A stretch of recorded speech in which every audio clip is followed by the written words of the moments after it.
오늘 설교 제목은 울어라 너희와 너희 자녀를 위하여입니다. 너희를 위해서 울으래요. 그리고 너희 자녀를 위해서 울으랍니다. 어떻게 보면 딱 맞아요. 너희 자녀, 다음 세대들을 위해서 울 거예요. 그리고 그 오는 세대를 맞이하는 너희들을 위해서 울라고 오늘 예수님이 얘기하셔요. 울어라 너희와 너희 자녀를 위하여입니다. 그러니 오늘 우리가 할 일은 분명하죠. 우리를 위해서 울 겁니다. 그리고 우리의 자녀들을 위해서 울 겁니다. 예수님이 울어라 얘기하셨기 때문입니다. 왜 이렇게 말씀하시는지, 도대체 우는 의미가 뭔지, 또 오는 사람들에게는 어떤 일이 일어날지에 대해서 우리가 오늘 본문 말씀을 통해서 좀 확인해 보려고 합니다.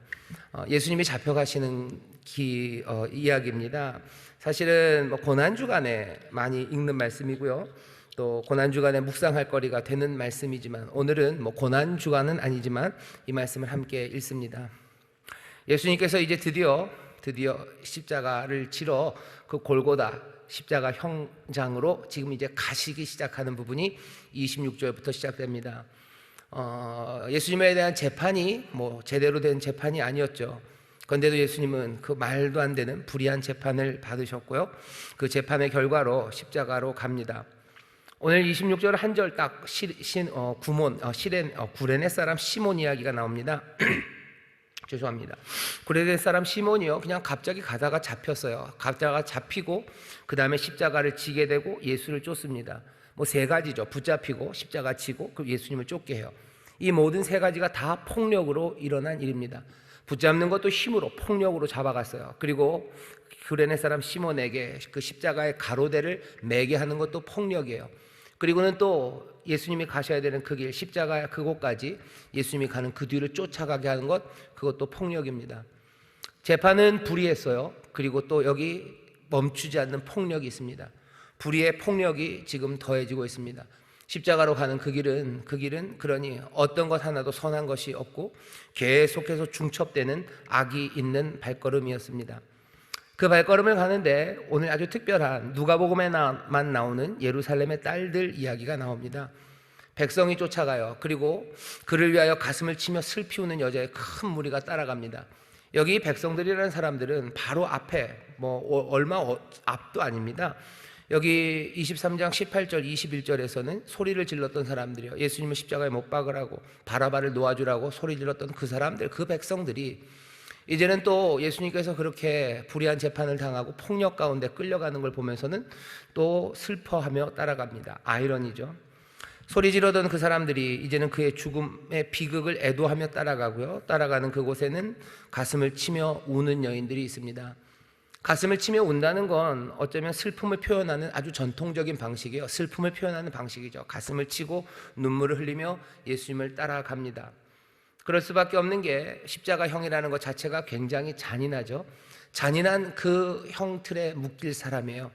형틀에 묶일 사람은 아마 너무나 지쳐 있었던 것 같습니다. 그러니 괜히 구레네 사람 시몬에게 그것들을 지게 하며 가죠. 거기서 오고 가는 모든 군인들의 말은 폭력적이에요. 그리고 무자비한 이야기가 오고 갑니다. 십자가형은 보통 도시 바깥에서 진행이 되죠. 도시 안에서 하기에는 너무 잔인해요. 너무 흉측합니다. 이건 19금 정도도 아니에요. 사람이라면 보지 말아야 될 그런 상황이죠. 그래서 도시 밖에서 십자가형을 하지만, 또 아이러니는 도시 밖으로 가지만 도시 바깥에 있는 큰 길 옆에서 합니다. 왜냐하면 오고 가는 사람이 좀 봐야 돼요. 차마 볼 수 없는 일이지만 또 보게 하는 것이 십자가형입니다. 잔인하고 잔인한 일이 여기서 벌어지고 있습니다. 여인들은 따라가면서 웁니다. 예수님이 돌이켜서 그들을 향하여 말씀하셔요. 예루살렘의 딸들아, 나를 위하여 울지 말아라. 지금 벌어지고 있는 예수님의 죽음이라는 사건은요, 아마 가슴을 치고 울 만큼 슬퍼하고 애통할 만큼 잔인하고 폭력이 가득한 고통의 시간들이에요. 고통이 심해지면 공포가 됩니다. 너무 아프면요 공포가 돼요. 그냥 아픈 거에서 끝나지 않죠. 고문당하는 사람들 보면 고문이 처음엔 굉장히 아픕니다. 하지만 그 다음에는 그게 공포가 돼요. 그냥 아픈 걸로 끝나지 않죠. 공포가 되고요, 공포에 사로잡히기 시작하면 사람들은 자기의 인간성을 잃어버리게 됩니다. 십자가형 자체가 그러고 그 주변에 있는 모든 사람들이 사람을 사람 아닌 걸로 만들어가요. 그러니 여인들은 울 수밖에 없습니다. 예수님이 그들을 향해서 얘기하셔요. 예루살렘의 딸들아, 나를 위하여 울지 말아라. 이 잔인함에 우는 게 어쩌면 당연합니다. 하지만 나를 위하여 울지 말래요. 너와 그리고 너희의 자녀들을 위하여 울어라 하시면서 네 가지 이야기를 하십니다. 첫 번째가 너와 너희 자녀를 위해서 울래요. 두 번째는 수태하지 못한 자가 복이 있답니다. 세 번째는 뭐라 그러셔요? 그때는 산들이 우리 위로 무너지라고 너희들이 말할 거다. 네 번째는 수수께끼 같은 말입니다. 푸른 나무에도 이같이 하거든 마른 나무에는 어떻게 되리요? 처음에 첫 번째, 두 번째 말씀은 조금 이해가 돼요. 나를 위하여 울지 말고 너희와 너희 자녀를 위하여 울어라. 수태하지 못한 자가 복이 있다고 할 거다. 다가올 심판이 예수님에게 당할 일 말고 이제 예루살렘에 일어날 일이 너무 끔찍해서 아마 아이 없는 사람들, 그리고 전에는 불운하다고 여겼던 자식 없는 사람이 아마 복되다고 할 거래요. 아이가 없으니 도망가기 편할 겁니다. 어쩌면 아이가 없으니 그냥 자기의 생명을 끊든지 아니면 자살해도 부담이 없겠죠. 도망가는데 편하고 신경 쓸 것 없고.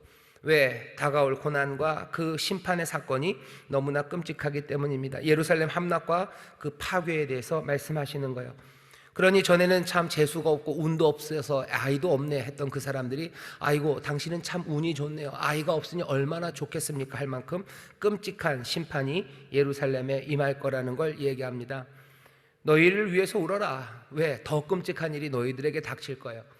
너희들 그때는 너무너무 힘들어서 수태맞지 못한 여자, 그 여자가 더 복 있다고 말할 만큼 그렇게 힘든 시간들, 그렇게 아픈 시간들, 지금과 상상할 수 없는 공포가 너희들에게 닥칠 거라고 얘기하셔요. 왜 너희와 너희 자녀를 위해서 울라고 하셨냐면 예수님 여자들과 그리고 아이들의 고통에 대해서 특별히 관심이 많으셨습니다. 누가복음 21장에서도 예루살렘 함락 그리고 예루살렘 파괴를 얘기하시면서 여자들 그리고 아이들 걱정들을 하셔요. 왜냐하면 약하기 때문이기도 하고요. 그리고 어쩌면 예루살렘의 그 많은 죄악에 대해서 적어도 여자들과 그리고 이 아이들은 조금은 책임이 조금은 덜 하기 때문입니다. 예루살렘이 이렇게 심판받게 된 거는 아마 대부분은 남자들 때문이었을 거예요. 여자도 죄를 짓지 않았겠습니까? 아니요, 남자가 지은 죄들과 여자가 지은 죄들은 하늘과 땅 차이였을 겁니다. 왜냐하면 여자에게는 주어진 권리 같은 것이 거의 없었기 때문이에요. 예루살렘의 제사장들의 악, 그리고 그 바리새인들의 악, 그리고 여러 가지 그 민족적인 것들을 이뤄내기 위해서 사용했던 폭력과 거짓들, 그리고 아부하던 사람들 거의 대부분이 어른들이고 남자들이었죠. 그러니 여자와 아이들은 좀 억울한 면이 있습니다. 아이들은 태어나서 뭘 얼마나 그렇게 잘못했길래 아이들이 힘들어야 됩니까? 하지만 또 아이러니한 거는요, 그렇게 아픔이 닥치고 그렇게 함락되고 파괴될 때는 가장 비참하고 가장 연약하게 당하는 사람들이 여자와 아이들입니다. 그러니 예수님 여자와 아이들의 고통에 대해서 더 깊이 동감하시고 그리고 그것들 때문에 가슴 아파하시죠. 예수님 얘기하셔요. 너희와 너희 자녀들을 위해서 울어라. 예루살렘이 이제 파괴될 건데, 그때는 예루살렘 함락될 건데 하나님의 심판이 너희들에게 임할 텐데, 그때는 지금의 이 십자가형이 얘기하는 잔인함, 여기서 보여지는 공포, 여기서 보여지는 폭력, 이건 될 것도 아니다. 이건 될 것도 아니다. 나를 위해서 울지 말아라. 너희를 위해서 울어라. 너희를 위해서 울어라. 그때는 수태하지 못한 여인이 복 있다고 할 거다. 심지어 세 번째 말씀하신 건 뭐예요? 그때는 산이 무너져 내리라고 말할 거다.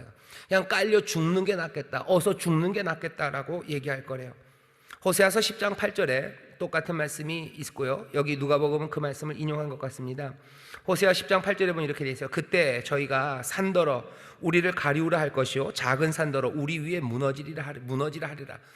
호세아가 얘기했던 때는 사마리아가 무너지는 때, 북이스라엘의 수도 사마리아가 그 북쪽의 아스리아에게 멸망당하는 그때입니다.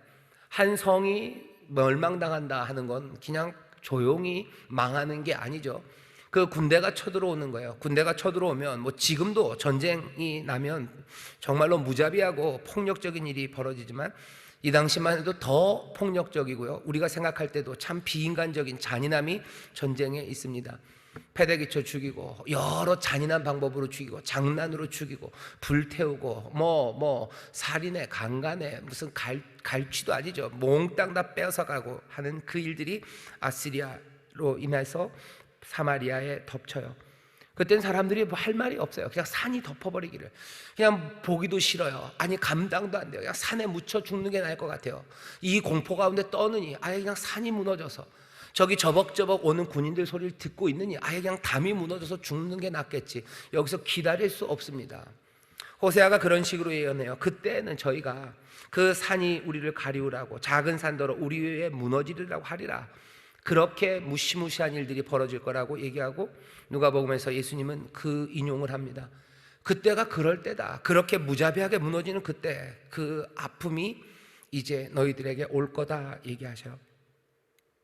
이 아픔에 무너지는 것, 그리고 이 무지막지한 공포의 시간은 꼭 아수르가 사마리아를 깨뜨릴 때, 꼭 로마가 예루살렘을 깨뜨릴 때만은 아닐 겁니다.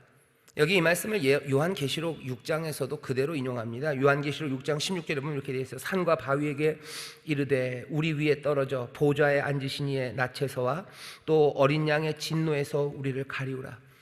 보좌에 앉으신 분과 어린 양의 진노가 쏟아지는 그때가 있을 거예요. 그때는 아수르가 사마리아를 깨뜨리고 로마가 예루살렘을 깨뜨릴 때, 그때와도 또 비교할 수 없을 만큼 무섭게 임할 겁니다. 최후의 심판이 얼마나 심할지에 대해서 베드로전서 4장 17절에서 얘기해요. 뭐냐면 이렇게 얘기하죠. 하나님의 집에서 심판을 시작하실 때가 되었나니 만일 우리에게 먼저 하면 하나님의 복음을 순종치 아니하는 자들의 그 마지막이 어떠하며. 베드로가 말하는 건 이런 거예요. 베드로가 편지를 보내는 그 편지를 받는 교회들이 핍박 가운데 있습니다. 때로는 잡혀가서 죽어요. 뭐 톱으로 켜주기도 하고, 아니면 여러분들 아시는 것처럼 콜로세움 원형 경기장에서 비참하게 검투사의 칼날에 죽기도 하고, 모든 것 빼앗기고 모욕당하고 그렇게 죽습니다. 베드로가 뭐라고 그래요? 하나님의 심판이 하나님의 집에 먼저 시작되는 거였으면 하나님의 복음을 순종치 않은 사람들, 그 사람들은 도대체 그 마지막이 어떻게 될까? 우리가 이렇게 하나님의 심판 아래 있어서 아프고 이것도 공포로 떨만한데 그들이 받을 건 더 클 거라고. 어린 양의 진노, 그리고 보좌에 앉으신 이의 낯빛, 그것은 아수르 아니면 로마가 사마리아와 예루살렘을 깨부셨을 때 만들었던 그 공포와는 비교할 수 없는 것들로 임할 겁니다. 여기서 그 얘기까지는 가진 않아요. 하지만 그 무서운 것들이 앞에 있어요.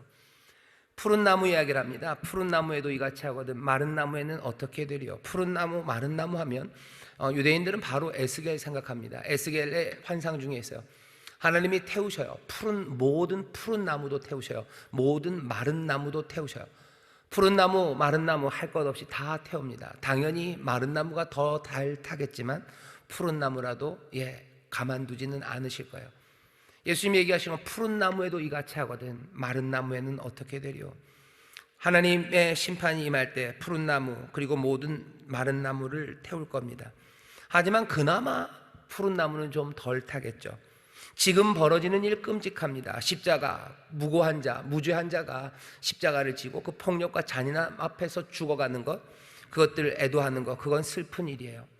푸른 나무의 일도 이렇게 슬프죠. 하지만 이제 다가올 마른 나무의 시간, 예루살렘이 파괴되고 멸망되는 그때는 비교할 수 없을 만큼 더 끔찍할 겁니다. 예수님이 하시는 이야기는 이 이야기예요. 간단하죠? 간단하지만 이 이야기를 쭉 성경을 인용하면서 하셔. 왜냐하면 예루살렘의 멸망이라는 그 역사적인 대사건을 그냥 말 한마디로 툭 던져놓으실 수는 없기 때문이에요.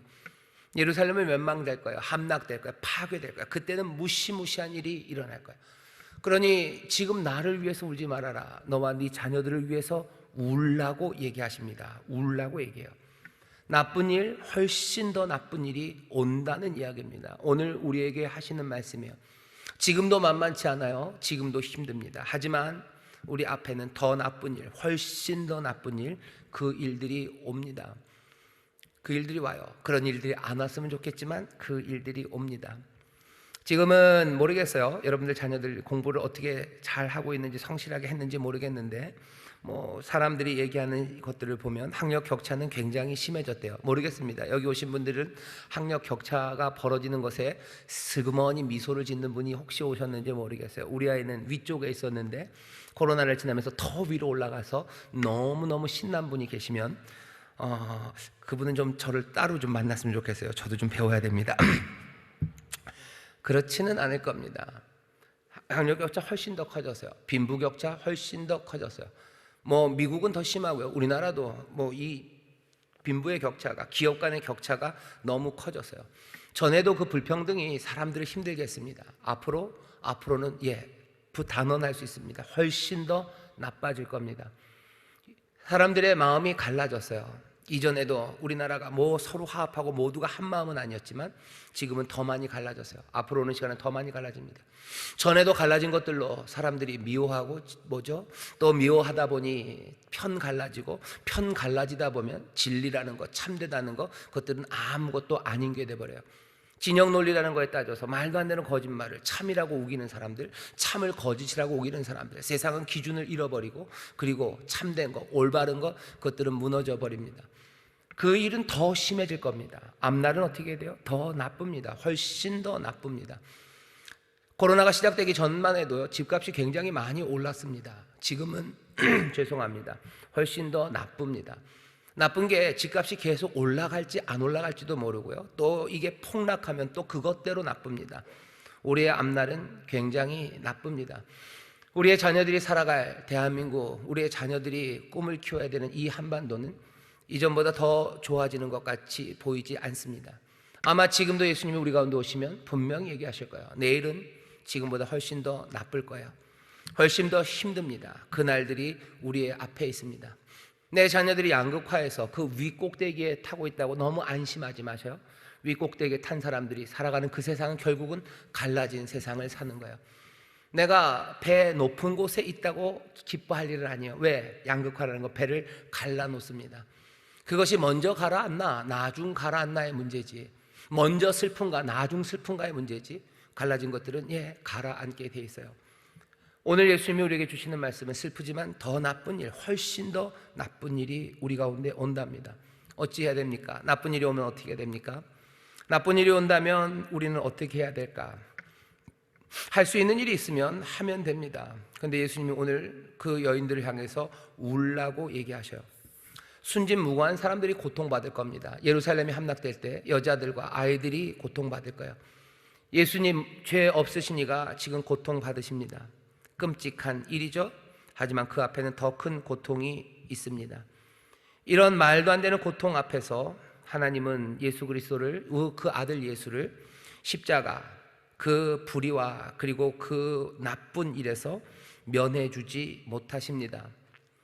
예수님은 예루살렘을 보면서 슬퍼하시지만 예루살렘의 그 심판, 그것을 면해주지 못하십니다.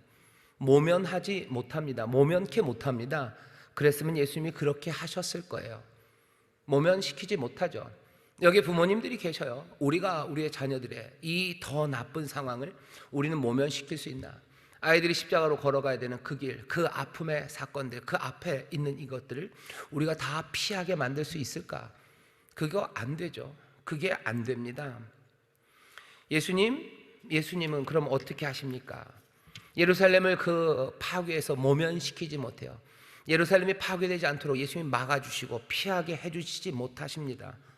예수님은 그러니 어떻게 하셔요? 다른 건 아닙니다. 그 흐느끼는 여인들과 함께 하셔요. 다가오는 일들에 대해서 분명히 경고하셨어요. 예루살렘 그럼 안 된다고 경고하시고 회개를 촉구하시고 그 도시를 위해서 우셨습니다. 그럼에도 불구하고 그 간청이 먹혀 들어가지 않아요. 그러니 어떡합니까? 예수님께서는 그 폭력의 야만, 그것으로 고통당하는 그들의 삶에 합류하시는 겁니다. 죄인들을 향해서 얘기하셨어요. 회개하고 돌아서라고, 하나님의 다가올 진노를 피하라고 얘기하셨어요. 하지만 그게 안 됩니다. 안 되니 예수님 어떻게 하셔요? 십자가 그 길로 가시는 거예요. 오늘 우리가 우리의 자녀들의 삶에 다가오는 그 모든 악한 것과 공포의 일들을 우리가 다 모면시켜 줄 수 있다면 우리는 그렇게 했을 겁니다. 근데 그렇게 못합니다. 못하면 어떡합니까? 예수님이 얘기하시는 거는 울라고 얘기하셔요. 울어라. 우는 게 뭐가 그렇게 달라집니까? 예수님이 하신 일을 잘 보시면 예수님의 십자가의 죽음은 우는 것을 많이 닮아 있습니다. 예수님은 우셔요. 예루살렘을 향해서 우셔요. 예루살렘은 어떻게 그 다가올 진노와 그 심판에서 모면시키실 수 없어요. 그러니 우시는 겁니다. 운다는 건 여러분들 울어보셔서 하실 거예요. 운다는 건 신호입니다. 왜냐하면 모든 신호는요 다 이 단락이 있어요. 그냥 뿌 하는 건 없어요. 불고 끊고 몰스보가 그러죠. 또 뭐 이런 식으로 갔다가 끊어졌다. 신호는 늘 떨어졌다 붙었다 합니다. 십자가는 신호예요. 십자가는 우는 겁니다. 우는 거는 신호를 보내요. 하나님에게 보내는 신호예요. 그리고 세상에 보내는 신호입니다. 예수님의 십자가 울며 가시는 것, 십자가는 예수님의 울음인 것 같아요. 예수님의 울음이 그 십자가입니다. 어쩔 수 없어요. 남은 건 뭐밖에 없어요? 우는 것밖에 남지 않았어요. 그러니 그리로 올라가시는 겁니다. 우리가 경험하는 비극들, 고통들, 그리고 상실들, 이것들을 우리가 어쩔 수 없을 때 하나님을 향해서 원망할 수도 있습니다. 하지만 하나님 원망을 들으신다 할지라도 우리의 공경을 외면하지는 않으셔요. 우리의 공경을 외면하진 않으시지만 또 그 공경에서 바로 건져내시지도 않습니다. 예수님 보면 확실하게 알아요. 예수님께서 이 잔을 피해달라고 옮겨주면 안 되냐고 얘기하시는데 그거에 대해서요 외면하지는 않으셔요. 하지만 그것들을 치워주지는 않으셔요. 나의 하나님 어찌하여 나를 버리시나이까? 라고 얘기하는데도 외면하지는 않으셔요. 하지만 거기에서 건져내지도 않으셔요. 이게 묘합니다. 그러니 어떻게 해요? 예수님은 웁니다.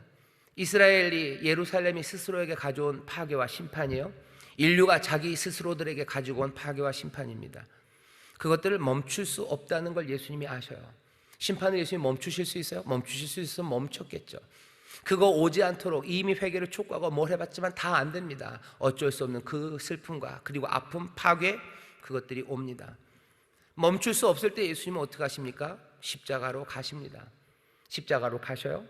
이제 곧 죽으시겠지만 예루살렘 그 멸망의 운명에서 건질 수 없음에 슬퍼하시며 예수님은 우십니다. 할 수 있는 일이 아무것도 없는 것 같아요. 하지만 외면하지 않고 우십니다. 우는 것은 우리로 하여금 우리의 오직 남아있는 소망 하나는 신실하신 하나님 그분께만 있다는 신호입니다. 신호를 보내는 거예요. 단락으로, 흐느낌으로, 숨을 쉬었다 못 쉬었다 하면서, 외마디 소리가 나왔다 안 나왔다 하면서 우리가 세상에 보내는 신호죠. 우리가 사랑하는 이들의 아픔을 내가 감당할 수 없어요. 내가 그들을 피하게 할 수 없어요. 하지만 나는 외면할 수 없어요. 나는 그러니 그들의 아픔 가운데 함께 들어가서 뭐 하는 거예요? 우는 겁니다. 우는 건 신호로 울려 퍼지기 시작해요. 하나님을 신뢰함으로 회개하고 하나님 앞에 헌신하는 것 외에는 그 길밖에 없었는데 라는 신호를 보내는 겁니다.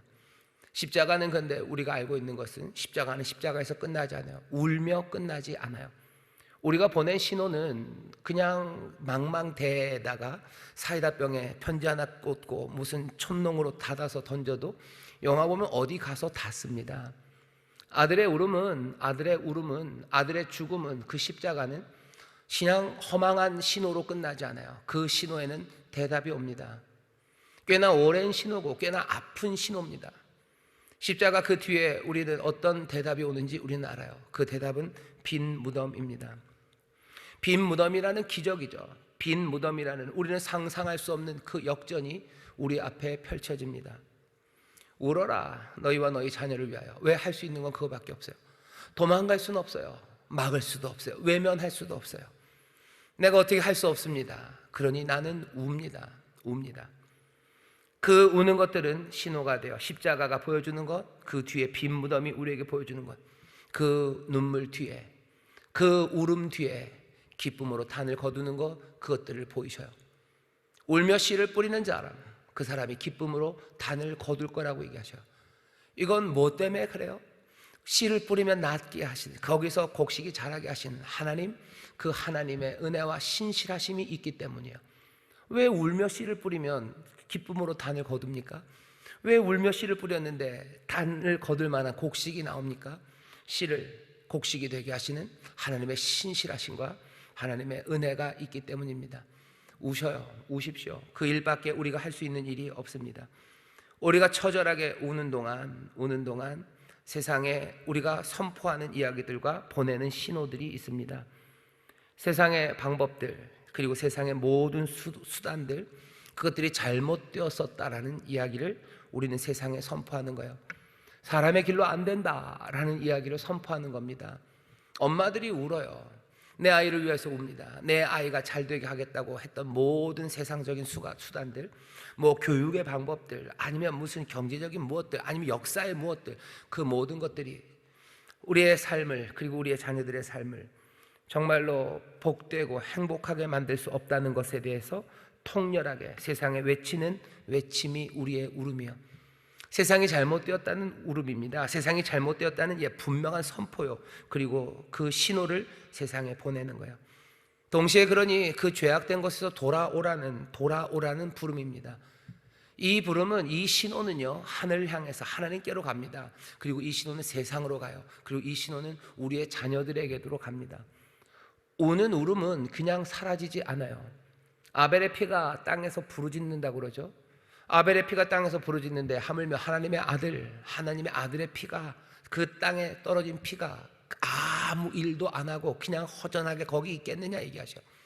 우리의 눈물도 마찬가지. 우리의 울음이 그냥 사라지겠느냐? 우리의 부르짖음이 그냥 허망하게 사라지겠느냐? 아니요, 사라지지 않습니다. 우리의 울음을 통해서 누군가는 세상이 잘못되었다는 것을 알게 돼요. 누군가는 하나님께로 돌아서고 내가 이전 길을 돌아서야 된다는 것, 그것들을 듣게 됩니다. 내 자녀가 들을 수 있어요. 아니면 내 자녀의 친구들이 들을 수 있어요. 아니면 여기 있는 여러분들이 서로가 들을 수 있습니다. 내 옆에 있는 권사님이 울어요. 내 옆에 있는 권사님이 울어요. 그 눈물이, 그 울음이 우리에게 보내는 신호는 뭐예요? 세상의 길을 잘못됐고 하나님께로 돌아서는 것, 죄악된 경에서 돌아서는 것, 그것만이, 그래서 거기에서 하나님의 자비하심과 하나님의 긍휼하심만이 이 세상을, 이 공포의 세상을, 이 더 악해지고 훨씬 더 나빠지는 세상을 다시 돌릴 수 있다는 그 신호를 우리 옆 사람에게라도 보냅니다. 우리는 조난선에 갇힌 사람들처럼 신호를 보내는 거예요. 어떻게 갈 길을 알아서 갈 수 있었으면 갔겠죠. 하지만 갈 수 없습니다. 그럼 뭐라도 계속해서 때리는 거죠. 뚜뚜뚜뚜 SOS 때리는 것처럼 우리는 웁니다. 푸른 나무의 때에도 이들이 그렇게 하는데 마른 나무의 때는 어찌하겠습니까? 우리가 울지 않으면 어찌하겠습니까? 그나마 울어서 우는 눈물로 나무를 푸르게 했을 텐데 그것마저도 없이 마른 나무의 계절이 오면 그때는 어떻게 되겠습니까? 아무도 울지 않는 때가 되면 어떻게 되겠습니까? 세상은 악해지고 더 나빠지는데 아무도 울지 않아요? 그 세상은 도대체 무슨 꿈을 꾸겠습니까? 그 세상의 미래는 뭐겠습니까? 그래도 지금이 그나마 푸른 나무의 때일 수 있고, 지금이 십자가 넘어 빈 무덤으로 갈 수 있는 것은 거기 십자가에 달린 예수 그리스도, 그 예수 그리스도의 기도와 그 심장이 보내는 신호처럼 여기 자기 자신들과 자기의 자녀들을 위해서 울고 있는 사람들이 있기에 그래도 여기에는 소망이 남아 있는 겁니다. 눈물이 있는 곳에도 불이 오면 탈 수 있습니다. 푸른 나무, 모든 마른 나무도 하나님이 태우실 수 있어요. 하지만 우리가 남아있는 건 뭐예요? 그냥 우는 것, 그리고 이 울음, 십자가 넘어 빈 무덤을 가져다 주실 것, 그것들을 붙잡고 우리는 웁니다. 울어라 너희와 너희 자녀를 위하여. 어쩌면 예수의 사람들, 십자가를 따르는 사람들은요, 우는 사람들이에요. 나를 위하여 울어요. 그리고 내 자녀를 위해 울어요. 그리고 이 도시를 위하여 우는 사람들입니다. 내가 그것들을 막을 수 없어요. 예수님도 그러셨어요. 그러니 십자가, 그 위대한 울음의 자리로 올라가신 거예요. 부르짖으시는 거죠. 거기서 우시는 거죠. 하지만 그 신호는 사라지지 않습니다. 부활의 생명으로, 새로운 소망으로, 그리고 하나님의 긍휼과 자비하심으로 새 것을 만들어냈음을 우리는 봐요. 눈물 가운데 하나님께서 우리를 기쁨으로 만드실 것, 눈물 흘리며 뿌리며 씨를 뿌리는 사람들 기쁨으로 거둘 것, 그것들을 우리에게 보이십니다. 오늘 이 밤 우리가 함께 모였습니다. 우리의 자녀를 위하여 울 거예요. 그리고 우리를 위하여 울 겁니다. 왜? 우리는 앞에 훨씬 더 나쁜 일, 우리가 어찌할 바가 없는 그 일들이 있어요. 하지만 도망갈 수 없습니다. 함께 해야 돼요. 그러니 우리는 웁니다. 서로를 위하여 웁니다. 내 자녀를 위하여 웁니다. 여러분들 그리 기도하십시오. 주여, 내가 할 수 있는 일 없습니다. 우리가 이 나쁜 것, 더 나쁜 것 만들어낸 것, 어쩌면 우리가 심은 것, 그것을 거두겠죠. 하지만 이제 눈물 흘리며 새로운 것들을 뿌리기 시작하는 거죠. 눈물 흘리며 이제 새 것을 뿌립니다. 그러니 이제 생명으로 거둘 날을 우리에게 주실 것을 바라며, 우리가 푸른 나무 마른 나무 다 타는 것 알지만 주의 자비하신 가운데 이 뿌려진 것들이 새로운 것들로 거둬지기를 내가 소망합니다. 주께 맡기며 기도할 수밖에 없어요. 당당하게 요구하고 이것 달라 저것 달라 할 것 없습니다. 주여, 우리에게 자비를 베푸시옵소서. 주여, 우리를 도우시옵소서. 주여, 우리에게 새 날을 주시고 부활의 새 생명으로 우리 가운데 하나님의 새로운 은혜로, 하나님의 선물로 우리를 인도해 달라고, 자녀를 위하여 그리고 우리 자신을 위하여 오늘 기도해야 되는 밤입니다. 여러분들은 오늘 신호를 보내는 거예요. 하나님께. 그리고 세상을 향해서 신호를 보내요. 신호는 복잡하지 않아요. 그냥 SOS죠. 살려주시옵소서. 자비를 베푸시옵소서. 우리를 긍휼히 여기시옵소서. 주여 어찌합니까? 주여 어찌합니까? 주여 우리의 영혼을 맡으시고 우리의 영혼을 받아주소서. 우리는 그 기도를 합니다. 말할 수 없는 탄식으로 기도하실 거예요. 마땅히 빌바를 알지 못할 거예요. 네, 늘 그렇습니다. 울음은 그래요. 울음은 말로 설명 안 되죠. 그냥 꺽꺽꺽꺽 끄끄끄기예요. 그 모든 것 안에 어쩌면 말로 담을 수 없는 것들이 담겨져서 세상으로 갑니다. 그리고 하나님께로 가요. 여러분들 눈물이 그래요. 그래서 세상에서 제일 저는요 뭐라 그래야 되지? 나쁜 게 눈물이에요. 특별히 여자의 눈물이에요. 여자들이 울면 들어줘야 돼요. 아 치사해요, 그죠? 눈물이 그렇습니다. 우는 건 그래요. 우는 건 그래요. 엄마가 울면 아이들은 바뀝니다. 남편이 울면 아내는 바뀌어요. 착한 남자가 울면 어디서 봐세요. 착한 남자가 운다요. 그러면 뭐예요? 세상은 바뀔 것 같아요. 착한 남자가 운다.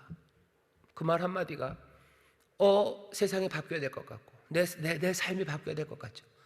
여기 하나님의 자녀들이 웁니다. 자기 자신과 자녀들을 향해서 울어요. 하나님이 들으셔요. 세상이 바뀌어지기 시작합니다. 서로가 들어요. 내 자녀가 들어요. 그리고 모든 세상이 하나님의 자녀들의 탄식과 울음을 들어요. 거기에서 새 소망이 꿈틀거릴 수 있으니 주께서는 그 울음의 자리 십자가로 가셔서 세상의 모든 죄와 악을 다시 생명으로 바꾸는 그 역사의 자리로 만드셨어요. 우는 그 자리가 세상을 바꾸는 자리입니다. 오늘 주님 앞에서 우십시오. 나와 내 자녀들을 위해서 우셔요.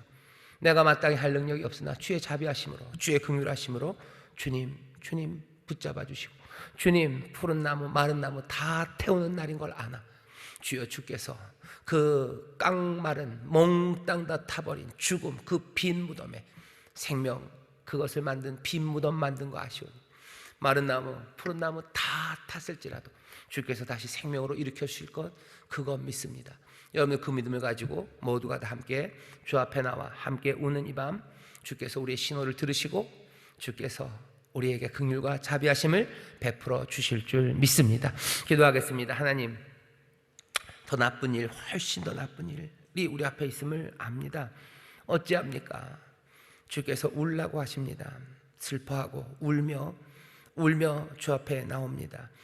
성령님 여기 눈물로 탄식하며 기도하는 이 부모들과 아버지 하나님 정말로 오는 세대 오는 시간에 어찌할 바를 몰라 주 앞에 나와 눈물 흘리며 애통하는 하나님 이 간구를 들으시사 정말로 눈물을 뿌리며 씨를 뿌리는 자들 기쁨으로 단을 거두게 하시되 아버지 하나님 그 사망으로 닫힌 그 무덤을 빈 무덤 만들어 주셨듯 여기 눈물로 신호를 보내는 자비와 긍휼을 구하는 연약한 가운데도 떠나지 못하는 이 사랑의 마음들을 주여 이 간절한 주님만을 붙잡는 마음들 이 믿음을 살피시사 새 일을 이루시고 하나님 영광 받으시기를 간구하오니 오늘 이 밤 정말로 우는 가운데 하나님의 응답을 받는 울음의 신호 가운데 하나님의 답신을 받아드는 하나님의 귀한 자녀들 예수의 사람들 되게 하여 주옵소서.